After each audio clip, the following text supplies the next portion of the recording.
I know I should exercise, okay? I know I should stop scrolling at 2 a.m. I know I have to improve myself. Really improve, not just think about it. And I know I should stop playing video games for hours when I have work to do. I know it. So why don't I? Why do I keep doing the exact same things expecting something different to happen? Doesn't make sense, right? If you've ever felt stuck in patterns you can't break, patterns that you know aren't helping you, this video is for us. And yes, I'm learning psychology to understand myself better. I have to admit it. And I'm bringing you along so we can figure this out together. So let's start. I've been feeling stuck lately. Like I'm going through the motions, but nothing's actually changing. Same habits, same patterns, same outcomes. And I kept wondering, is this just me being lazy?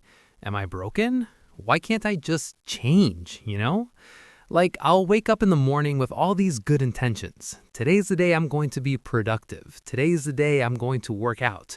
Today's the day I'm not going to waste 3 hours on YouTube. And then, by evening, I've done none of it. I'm back on the couch, controller in hand, or scrolling through my phone for the 100th time. So I started researching the psychology behind why change is so hard. And what I found actually made me feel kind of better, because it turns out our brains are literally wired to resist change.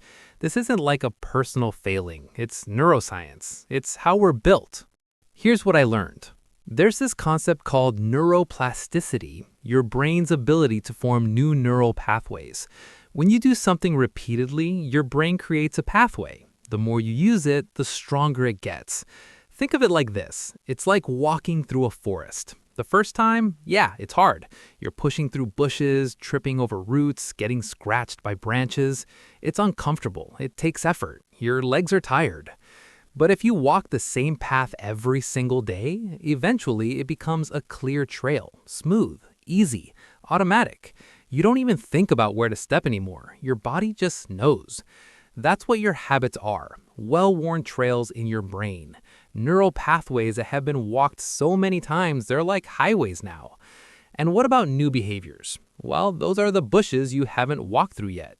The brain sees them and goes like, nope, too much effort. Let's take the familiar path.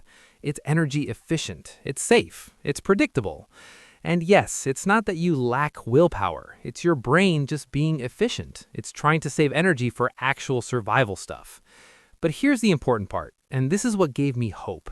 The brain can change. It just needs repetition, not intensity, repetition. You don't need to sprint through the forest. You just need to walk the same new path over and over again until it becomes a trail. And that's not all. It's not just habits working against you. There's also something called cognitive schemas. Schemas are basically mental frameworks, beliefs your brain uses to understand the world. They're like filters. Everything you experience gets processed through them. Think about it like wearing glasses with a certain tint. If your glasses are blue, everything you see looks a little blue. If your mental schema is, I'm not good at things, everything you experience gets filtered through that belief. Then here's the problem. If you grew up believing I'm not good at things, your brain will look for evidence that confirms that belief. That is called confirmation bias. So when you try something new and struggle, which is normal, by the way, your brain doesn't go like, oh, learning takes time. No, it goes more like, see, I told you you're not good at things.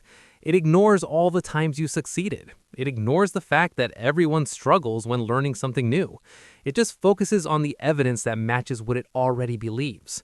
And obviously, you give up. Not because you're weak, but because your brain is doing exactly what it's designed to do.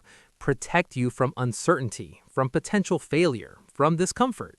Your brain would rather keep you safe and stuck than let you risk feeling bad about yourself. Isn't that wild? Like your brain is literally sabotaging you to protect you. And here's the kicker that really changed how I see this. Willpower is a limited resource. There's research showing that self-control depletes throughout the day. Every decision you make, every temptation you resist, every email you force yourself to answer, it all drains the same tank. Psychologist Roy Baumeister calls this ego depletion. Your prefrontal cortex, the part of your brain responsible for self-control, decision-making, and rational thought, gets tired, literally exhausted. It's like your phone battery. You start the day at 100%, but every time you make a decision, resist a cookie, force yourself to focus on boring work, you're draining that battery. By the end of the day, you're at 5%. So if you're trying to change multiple things at once, or you're stressed, or you're sleep deprived, or you've had a long day of making decisions, your prefrontal cortex is already running on empty. You're basically trying to run a marathon with no fuel. Of course, you're going to hit the wall and revert to your old patterns. It's not a character failing, it's biology. This is why you can resist snacking all day at work, but then demolish an entire bag of chips at 10 p.m. Your willpower battery is dead. So, if our brains are wired to resist change, what do? Are we just stuck forever? No, but we have to work with our brains, not against it. Here's what the research suggests. First, start small, like embarrassingly small. New neural pathways need repetition, not intensity. You don't build a trail by sprinting through the forest once. You build it by walking the same path over and over again until it becomes a trail. So instead of I'm going to exercise every day, try something more like I'm going to put on my workout shoes every day. That's it, just the shoes. Not the workout, just putting on the shoes. Because here's the thing, once the shoes are on, you might as well go for a walk. But even if you don't, you've still built the habit of putting on the shoes, and that's the pathway you're creating. The rest can come later. Second, remove friction. Make the new behavior easier than the old one. Want to stop scrolling at 2 a.m.? Put your phone in another room before bed. Want to stop playing video games when you should be working? Uninstall the game or log out. Add steps between you and the habit you're trying to break. Sounds simple, right? Because when your willpower is depleted at the end of the day, you won't have the energy to walk to another room to get your phone. You won't have the energy to re-download and log back into a game. The friction will stop you. And third, challenge your schemas. Start noticing when your brain is confirming negative beliefs. When you think, I'm not good at this, pause. Ask yourself, is this actually true, or is my brain just protecting me from discomfort? You don't have to believe the new thought immediately, just notice the old one. Awareness is the first step. And now we know it. We know our brains do this. And fourth, be patient. Neuroplasticity takes time. We're talking weeks, not days. Research suggests it takes anywhere from 18 to 254 days to form a new habit. The average, well, about 66 days. That's 2 months of repetition before your brain goes like, okay, fine, this is the new path, no problem. 2 months of walking through those bushes before it becomes a smooth trail. And yeah, that feels like forever when you're struggling, but it's faster than spending years stuck in the same pattern, wondering why you can't change. And you know what? Learning about neuroplasticity made me sit with something uncomfortable. If my brain is just pathways formed by repetition, if I'm literally just a sum of patterns I've walked over and over, then who am I when I start changing those patterns? Like if I finally break the scrolling habit, if I actually start exercising, if I rewire these neural pathways, am I becoming a different person, or am I just revealing who I was supposed to be all along? I don't have an answer. But understanding the neuroscience raises that question in a way I can't ignore anymore. And maybe that's the point. Maybe awareness is where change actually begins.